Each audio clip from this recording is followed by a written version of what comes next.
My friends, let us begin this hour together by turning quietly within, just for a moment, because the entire message I want to share with you rests upon a single, simple truth that cannot be grasped with the mind, but must be felt in that still center of your being.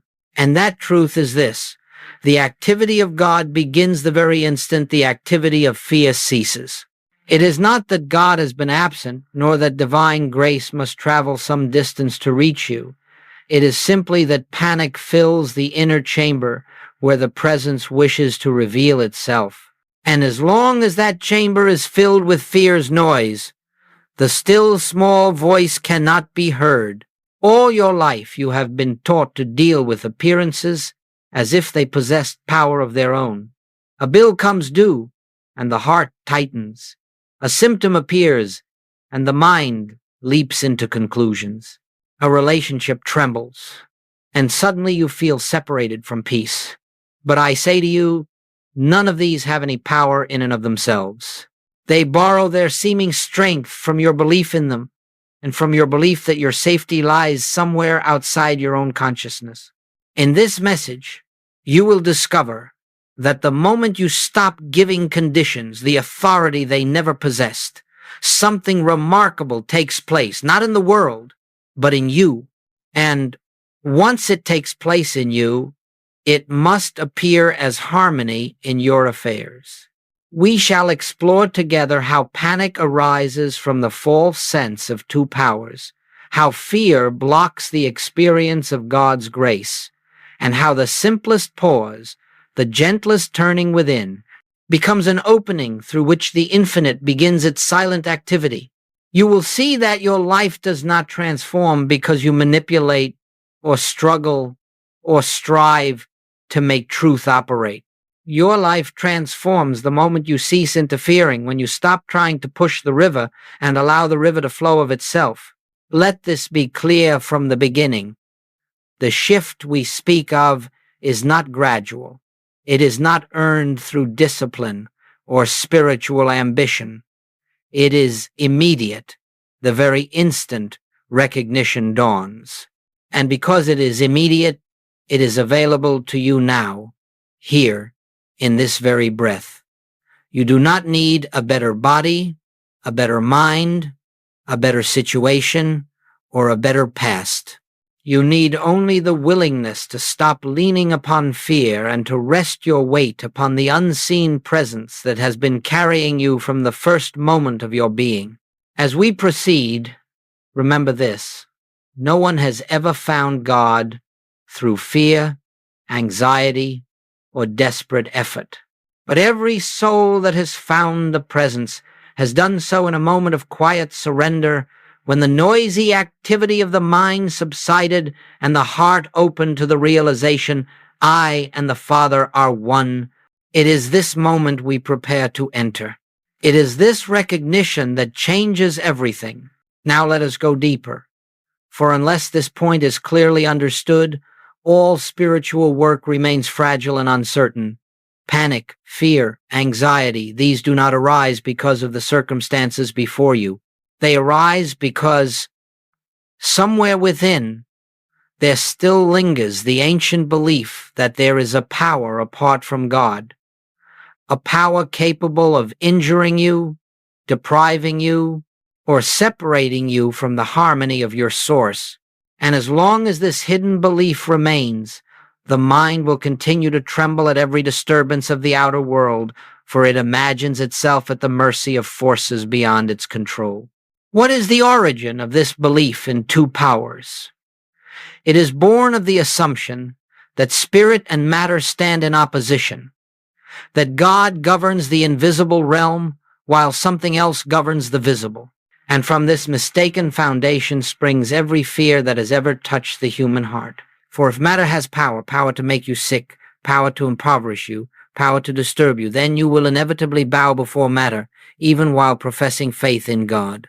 If people have power, power to harm you, power to betray you, then your peace will rise and fall with their moods and their actions. And if the world itself is a power, its economy, its politics, its movements, then the soul becomes like a tiny boat tossed upon a storm.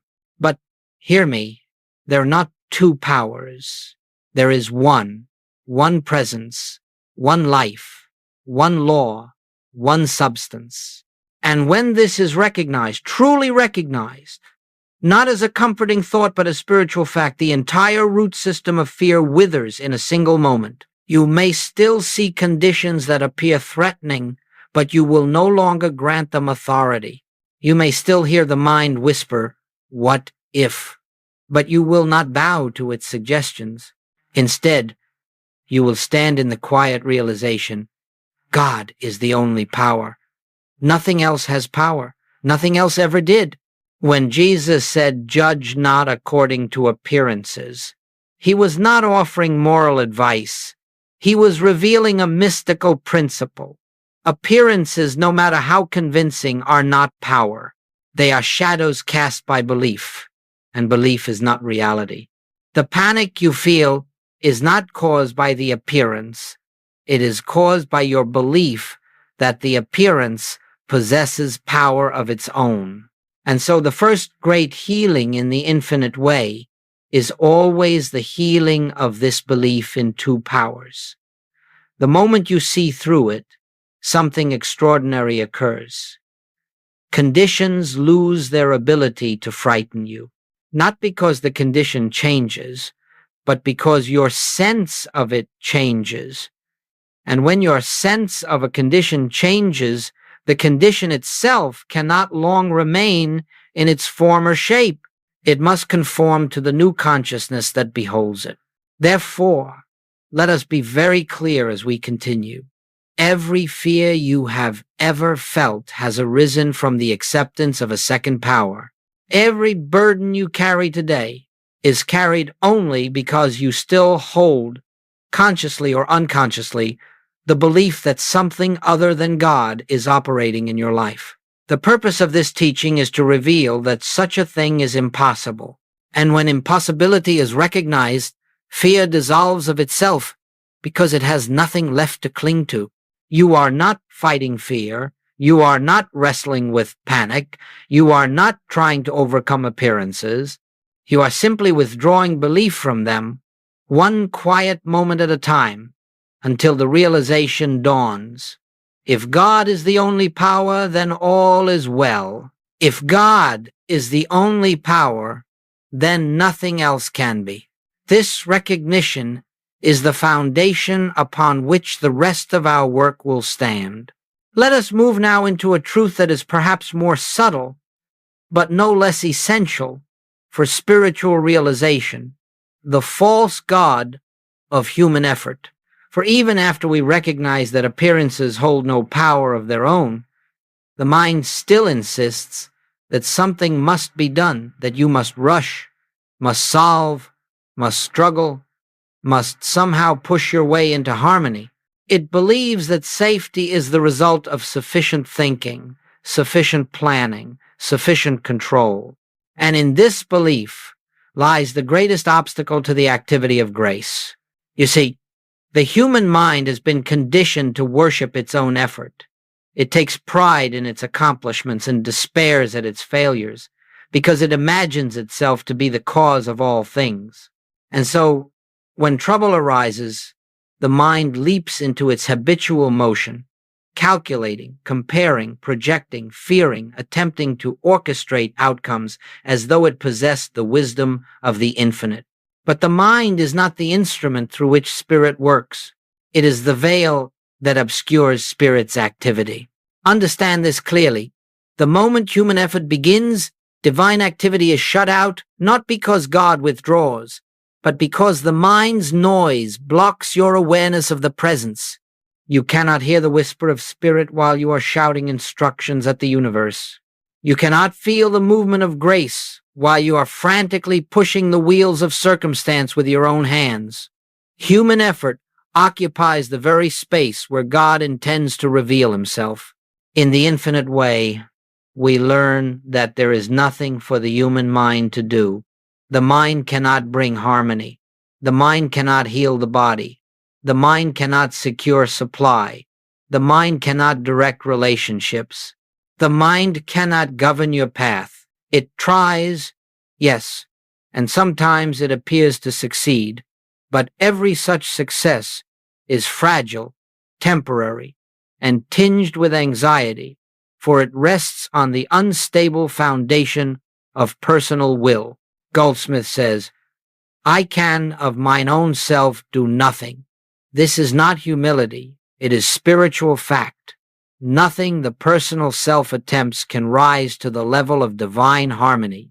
Nothing the personal self manipulates can result in lasting peace. Only the activity of the invisible recognized, acknowledged, allowed can bring forth real transformation. So what does this mean for us in practical terms? It means that the moment you begin to strain, you have stepped out of spiritual consciousness. The moment you begin to force outcomes, you have stepped into the realm of illusion.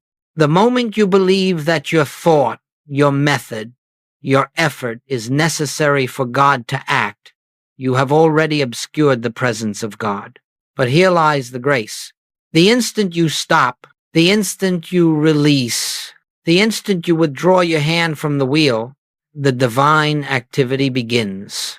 When you relinquish the need to control, something far greater takes over. You begin to sense a wisdom not your own, a peace that does not originate in thought, an inner movement that precedes action. Guidance arises not from anxious analysis, but from quiet knowing. Solutions unfold not through struggle, but through recognition. This is the meaning of let go and let God, but not in the superficial sense often spoken. It is not a plea for God to take charge of what you still secretly wish to direct. It is the profound surrender of the belief in personal power. It is the release of human effort so that divine activity may reveal itself. And so long as you continue to believe that your safety depends on your labor, your reasoning, your planning, you will remain tied to the wheel of fear. But the moment you understand that the only true activity is God's activity, and that this activity flows effortlessly the instant you stop interfering, you enter a new dimension of being one governed not by the mind's striving, but by the spirit's movement. This is the truth that frees you from the tyranny of effort. God does the work.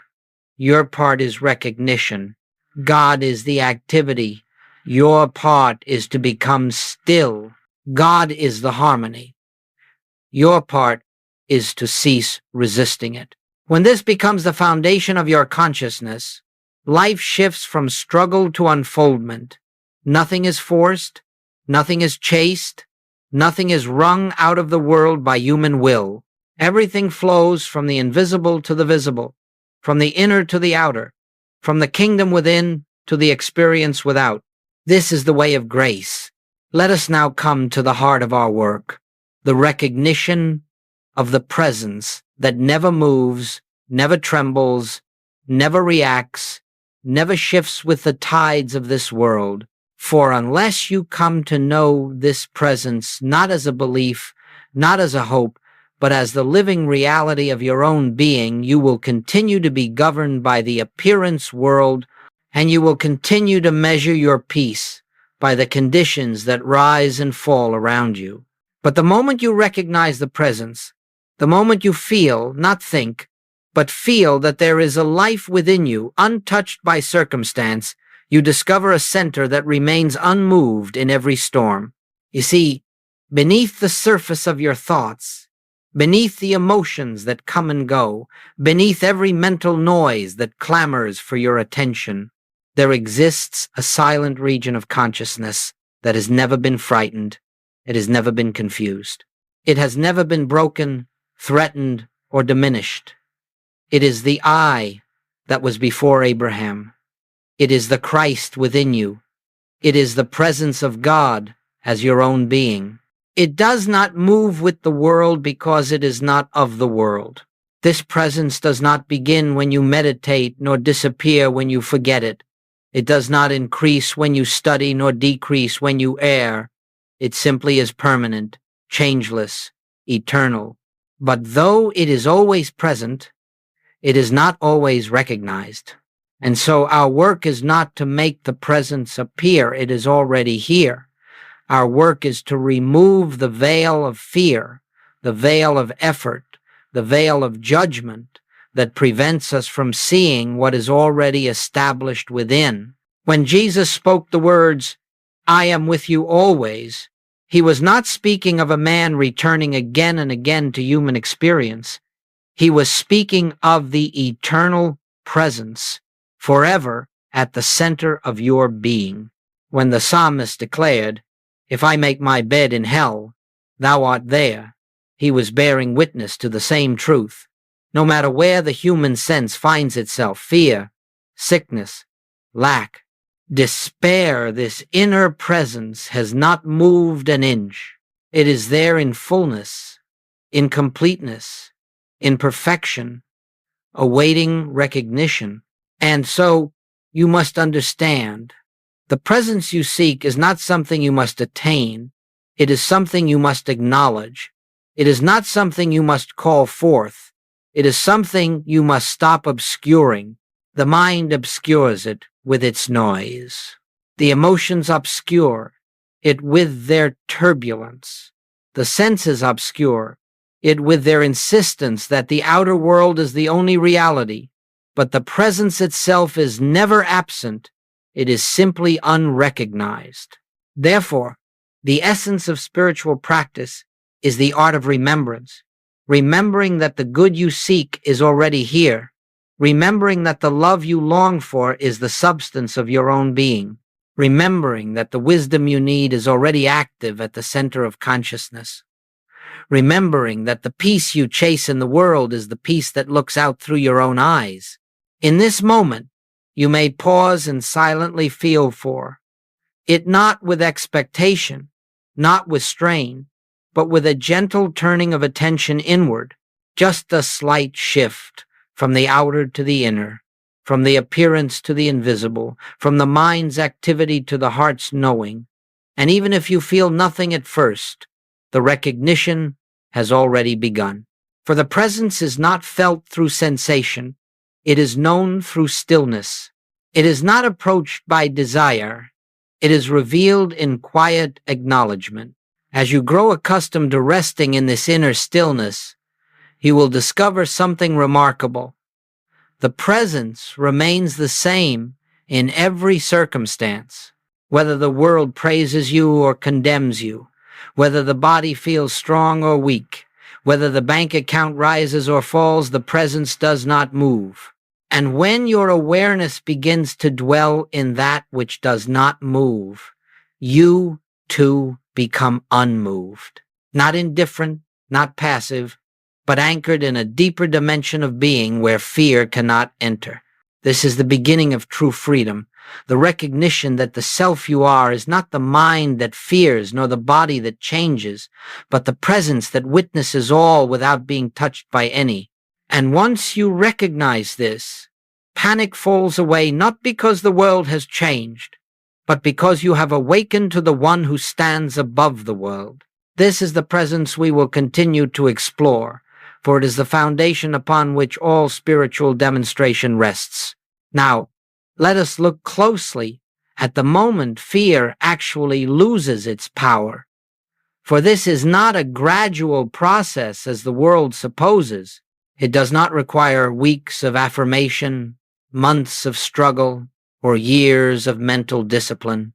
Fear evaporates in the very instant. Consciousness awakens to the truth of one presence, one power. And though we may speak of this as a moment, understand that it is not measured in time but in realization.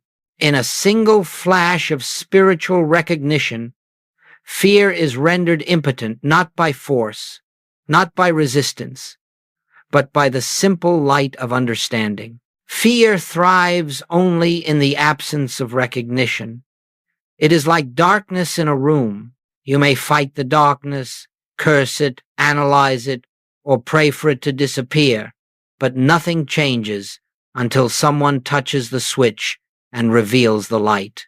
And in that instant, darkness vanishes, not because it was conquered, but because it was never a power in the first place. It existed only where light was not acknowledged. So it is with fear. It appears powerful only while you grant it reality. It governs only while you believe conditions possess authority. But the moment you withdraw belief, just as swiftly as the moment the light appears, fear has nowhere to remain. It dissolves into its native nothingness. Let us understand this with clarity. Fear never departs because conditions improve. Fear departs because consciousness improves.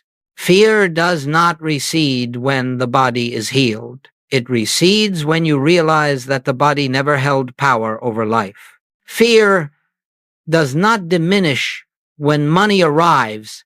It diminishes when you recognize that supply is spiritual and never ceases. Fear does not vanish when conflict resolves. It vanishes when you know that harmony is not created by people but by God as the invisible principle of oneness. Fear and harmony do not coexist. Fear and God do not coexist. Fear and the realization of omnipresence cannot stand in the same consciousness. The revelation of one removes the possibility of two. And so, what is this moment in which fear loses its power? It is the instant you cease looking outward and turn within. It is the instant you stop consulting the mind and begin listening for the still small voice. It is the instant you acknowledge, even if only quietly, even if only faintly, God is here. God is the only presence. God is the only power. That is the moment fear is dethroned. Do you see? The transformation does not occur in the world. It occurs in you. Nothing outside you needs to shift before fear is undone. You may still see the troubling condition. You may still hear the mind's whisper. But if something deeper in you has awakened, that is enough. That inner shift alone contains the seed of healing, of resolution, of supply, of restoration. Many students experience this as a subtle quieting of the heart, a softening of the inner atmosphere. Others feel it as a sudden release, like a burden that drops away without effort. And still others do not feel anything at all, but they notice that the fear which had gripped them is simply no longer present. The spirit works in its own way. Your task is only to recognize, to acknowledge, to rest in the presence that stands unmoved behind every appearance. Think of how quickly clouds passing over the sun can create the illusion of darkness, and how quickly the light returns the moment the cloud shifts. The sun was not affected by the cloud. It remained as brilliant as ever. The presence within you is just as constant. Your fears are merely clouds of belief passing across awareness. The moment you recognize the sun is still shining, the power of the cloud dissolves. Therefore, I say to you, do not fight fear. Do not struggle with it. Do not attempt to banish it with mental arguments. Simply recognize that it is not a power. It has never been a power. And in the moment that recognition slips into consciousness, even as a whisper, fear's foundation collapses. It cannot stand where the light of truth has entered. This moment of realization is the turning point of an entire life. Now that we have seen how fear loses its power, let us take up one of the most vital practices in the infinite way, non-reaction. This may appear, at first glance, to be a simple instruction, but no principle is more misunderstood, nor more essential to spiritual unfoldment. For every time you react to an appearance, you affirm its power.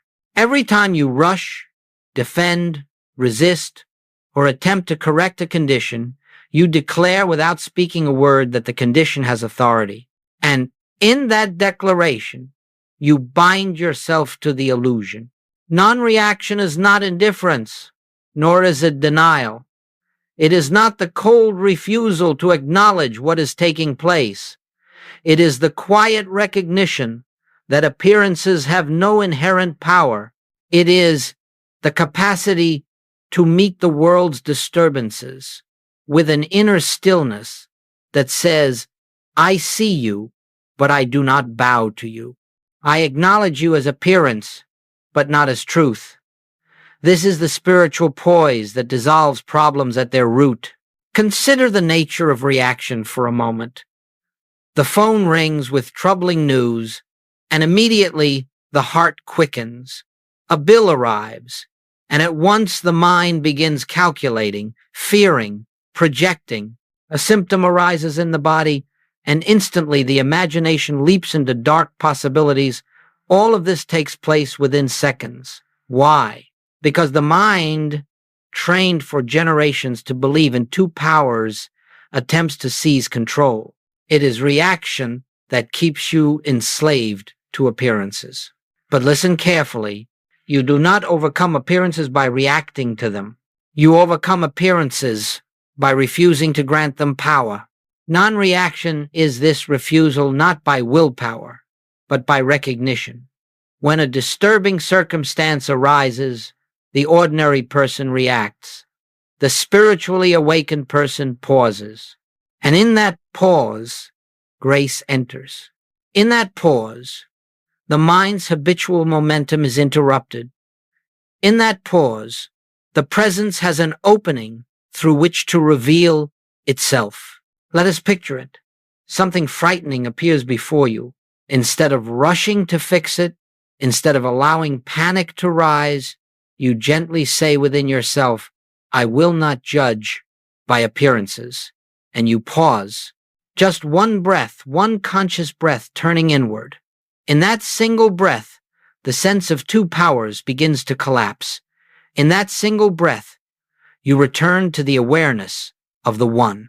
And in that awareness, reaction becomes impossible. You cannot fear what you no longer believe has power. You cannot defend yourself against what you recognize as illusion. You cannot strive to correct what you see as nothing more than a shadow. Reaction fades because the belief that fuels it has faded. Goldsmith taught that the moment of non-reaction is the moment of spiritual dominion. It is the moment when the individual steps out of the role of a frightened human being and stands as the witness of God's activity. When you do not react, you do not become passive. You become receptive. Receptive to the movement of grace, receptive to the wisdom of the Spirit, receptive to the inner impulse that will guide your next step. Do not misunderstand. Non-reaction does not mean you ignore practical responsibilities. If a child cries, you comfort the child. If a doorbell rings, you answer it. If your body requires attention, you consult appropriate help. But you do none of this from fear. You do none of this from the belief that the condition has power over the real you. You take practical steps, yes, but only after you have first reestablished your consciousness in the presence. This is the meaning behind the statement. Seek ye first the kingdom of God. Seek the kingdom first, before the reaction, before the judgment, before the planning, before the analyzing. The world teaches, act first, think later. Spirit teaches, recognize first, then act. If you will begin each difficulty with a pause, just a moment of turning inward, a moment of acknowledging God is the only power, you will find that your reaction is replaced by response, your fear replaced by clarity, your panic replaced by peace. And from that peace, the right action unfolds without strain. You will discover that many problems dissolve before action is even required. Others resolve themselves in ways you could never have orchestrated, and still others may require your participation. But that participation will flow naturally, without fear, without urgency, without struggle. Non-reaction is the doorway through which you leave the world of appearances and enter the realm of grace. Let us now enter one of the great mysteries of spiritual living, a truth so simple that the human mind repeatedly overlooks it. God begins where human effort ends. not because God was absent while you were striving, but because your striving occupied the entire field of your awareness. The presence was there all along, waiting, abiding, forever offering its fullness. But panic, effort, and mental strain act like thick curtains drawn across a window.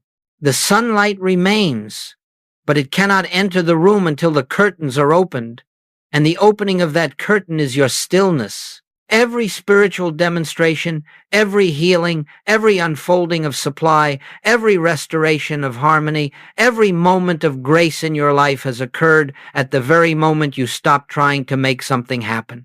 It has occurred not during your struggle, but during your surrender. Not in your feverish activity, but in your quiet recognition that spirit alone does the work. This is the meaning of the ancient words. The battle is not yours, but God's. The battle is never with outer conditions. The battle is never with people, with the body, with a bank account, with circumstance. The battle is always with the belief that you, as a human mind, must manage the universe. The battle ends the moment you relinquish this false sense of responsibility and return to your true identity as the instrument of the infinite. When you become still, truly still, not as a technique, but as an inner release, something begins to happen that is beyond the capacity of the human mind to understand. You feel a subtle movement, not physical, not emotional, but spiritual. A shift takes place within the depth of consciousness. It may be sensed as peace, or as clarity, or as a gentle knowing without words, or it may not be felt at all. Yet regardless of feeling, the activity of God has begun. And once the divine activity begins, it goes forth in ways entirely independent of your personal ideas about how things should unfold.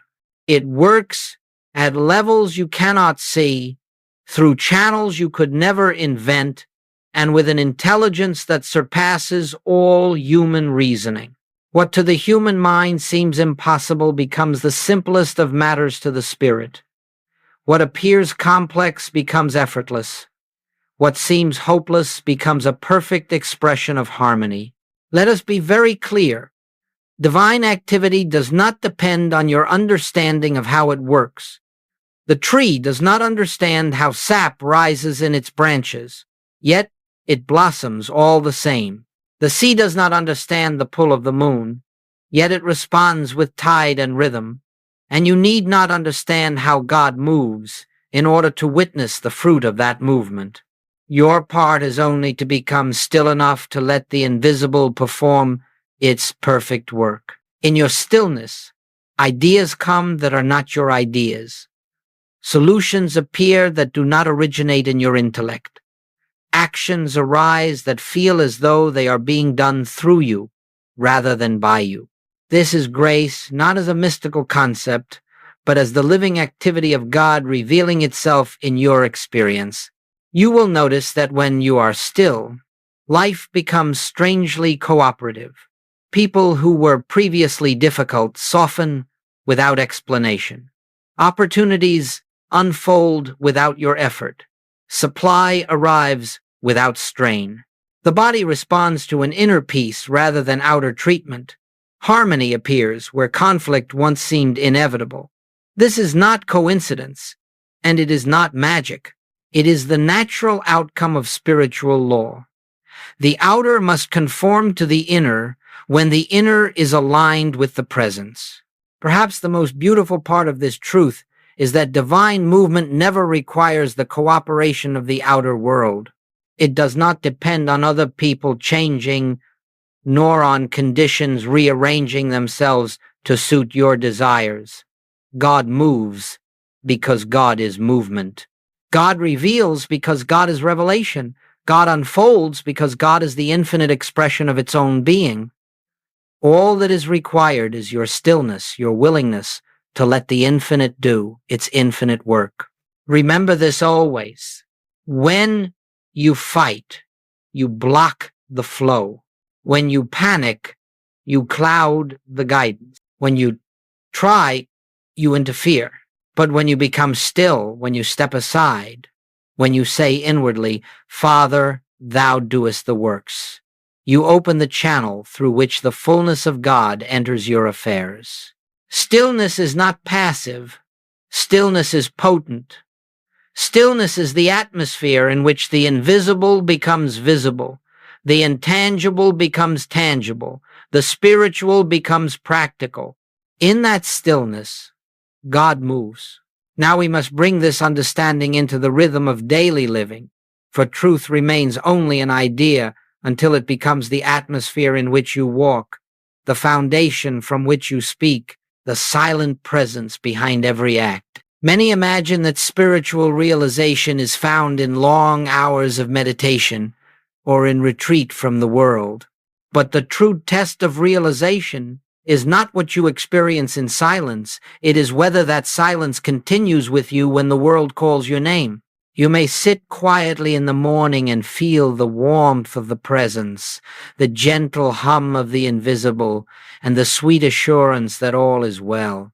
Yet if, within the first hour of your day, the world provokes reaction, fear, or judgment, then the meditation has not yet become realization. The goal is not to feel peace in isolation, but to live from peace in activity. The point is not to escape the world, but to unveil the kingdom that is present wherever you stand.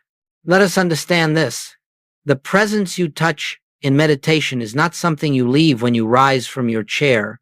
It accompanies you to the kitchen, to your workplace, to your family, to the marketplace. It goes with you to the moments of joy and the moments of burden. And if you train your inner ear to listen, you will discover that the very same silence that you felt in meditation is present in every ordinary moment of your day. To live from realization is to carry the awareness of the one presence into every circumstance without exception. You are not attempting to stay mentally alert all day. That would be exhausting. Instead, you learn to rest inwardly. Even while your hands are busy, you cultivate the gentle habit of turning within, not strenuously, not with effort, but with a quiet remembrance. God is here. God is the only power. God is the life of all that appears before me. And so you walk through your day with an inner poise, not because conditions are favorable, but because your consciousness is anchored.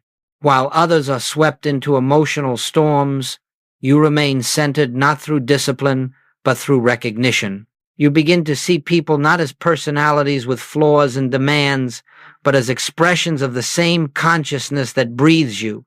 And this recognition ends conflict before conflict can arise.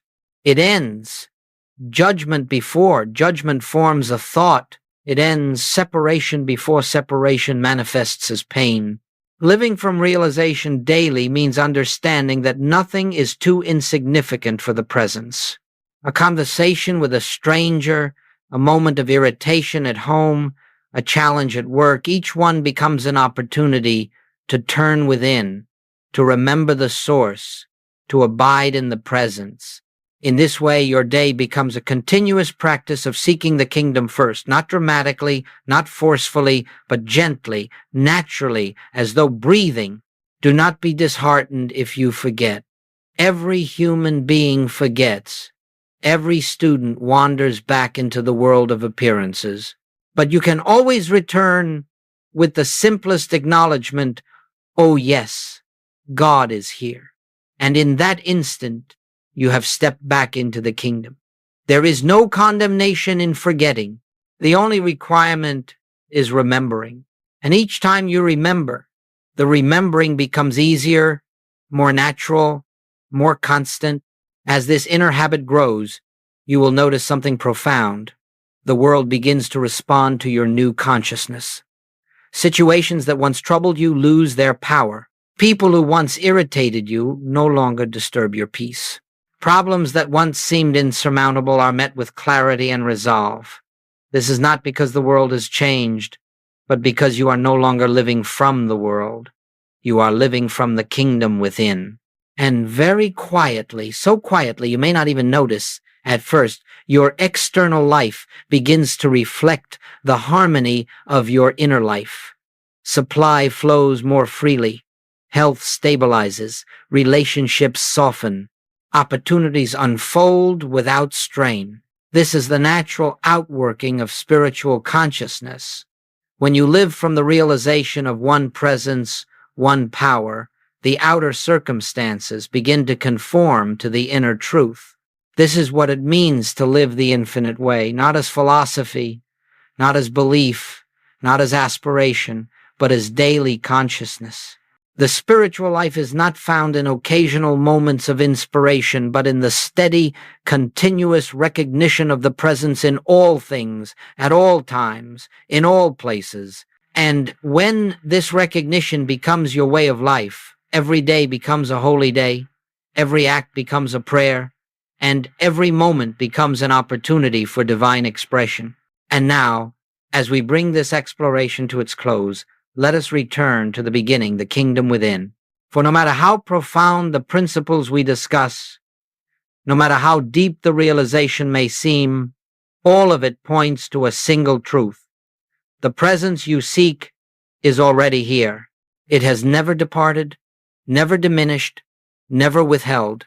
Itself, the only journey you ever undertake is the journey from distraction to remembrance, from outward seeking to inward recognition.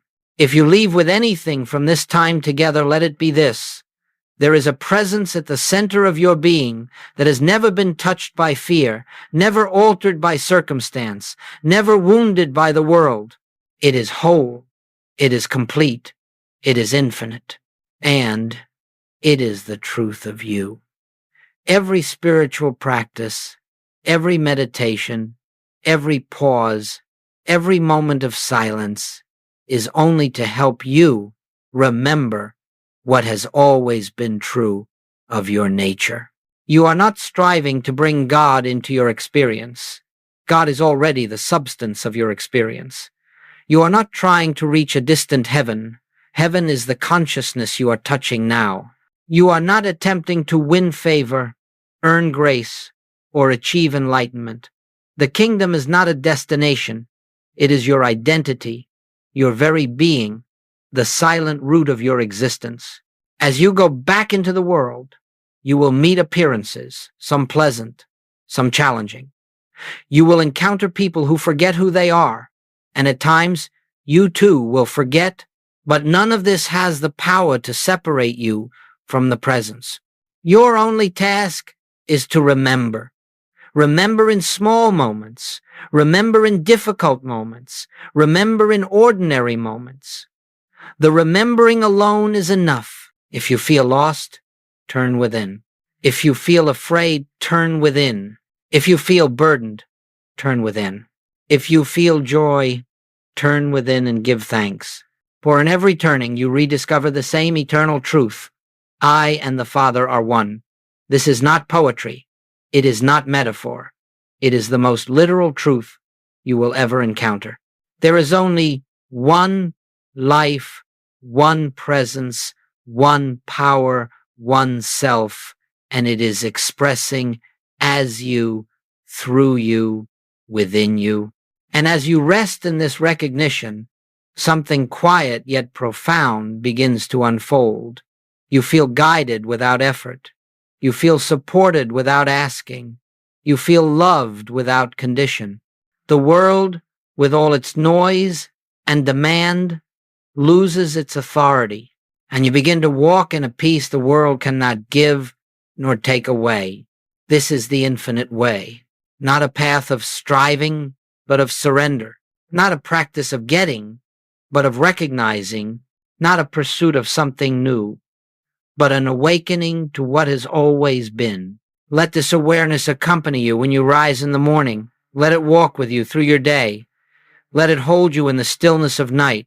For the presence that lives you does not sleep, does not withdraw, does not come and go. It abides eternally, waiting only for your welcome, your acknowledgement, your remembrance.